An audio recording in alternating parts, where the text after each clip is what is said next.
अकोल्यातील डॉक्टर पंजाबराव देशमुख कृषी विद्यापीठाने दरवर्षीप्रमाणे यंदाही मे अखेरीस खरीपपूर्व मार्गदर्शन मेळाव्याचे आयोजन केलेत। विदर्भातील कार्यक्षेत्रातल्या 11 जिल्ह्यांमधनं 300हून अधिक शेतकरी यामध्ये सहभागी झालेत। खरीपात घ्यायच्या पिकांची निवड, योग्य बियाणं, लागवड पद्धती, खत व कीड व्यवस्थापन अशा अनेक विषयांवर तज्ज्ञांनी शेतकऱ्यांच्या प्रश्नांना उत्तरे दिलीत। कुलगुरू डॉक्टर शरद गडाख यांच्या अध्यक्षतेखाली या मेळाव्याचं आयोजन पार पडलंय। शेतकऱ्यांनी बोंडअळीवरील उपायांसाठी विशेष बियाण्याच्या संशोधनाची मागणी विद्यापीठाकडे केली आहे। तांत्रिक मार्गदर्शनासोबतच रोगप्रतिकारक पिके, जमिनीच्या आरोग्याचे परीक्षण, हवामानानुसार लागवड या बाबींवरही विशेष माहिती देण्यात आली आहे।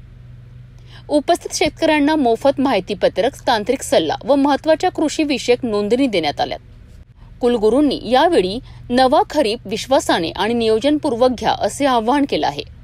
खरीप हंगामात शेतकऱ्यांना आत्मनिर्भर बनवण्यासाठी विद्यापीठ सातत्याने कार्यरत असल्याचं त्यांनी स्पष्ट केलंय। या विद्यापीठाच्या माध्यमातून ज्या टेक्नॉलॉजी आणि व्हरायटीज रिलीज झाल्या त्या व्हरायटी संबंधीची, टेक्नॉलॉजी संबंधीची सर्व माहिती आणि कीड आणि रोग या संबंधीचे हवामान खात्याचा अंदाज, यावर्षी पाऊसमान आपल्याला चांगला पाऊस पडतोय असं हवामान खात्याने सांगितलं।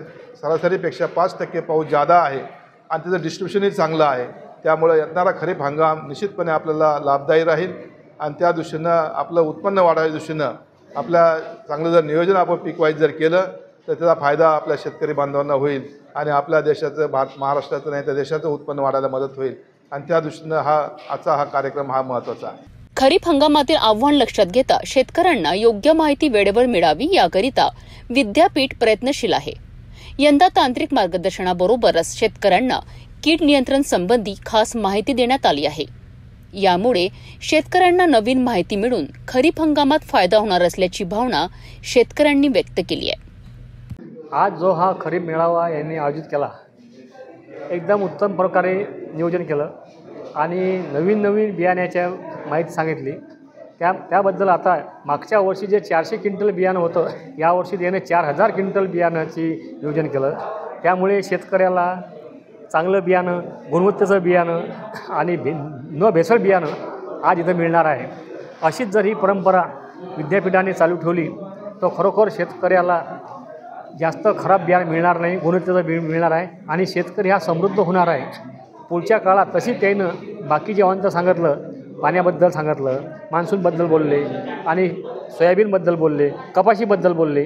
फक्त कपाशीची एकच खंत आहे, कपाशीबद्दल सर्व पटलं आम्हाला, पण आमचा एकच प्रश्न होता की बोंडअळीचं काय। कपाशी 6 बॅगा लावा, 6 पाकिटं लावा। माझं धोरण म्हणणं की हे म्हणणं चुकीचं आहे। 6 पाकिटं लावायचं कामच नाही, 2 पाकिटात काम होते। पण 2003ची जर टेक्नॉलॉजी दिली बीटी कॉटनची तर बीटी कॉटनवर हे प्रॉब्लेम बोंडअळीची येणार नाही। बोंडअळी आहेच आणि बोंडअळी निघाली नाही अजून। तुम्ही किती फवारे काढसाल? पहिले म्हटलं होतं त्या 2003ला की शेतकऱ्याचा फवारा बंद होईल, पण आज अशी परिस्थिती आहे, फर्टिलायझरचे भाव वाढले, बियाण्याचे भाव वाढले, औषधचे भाव वाढले।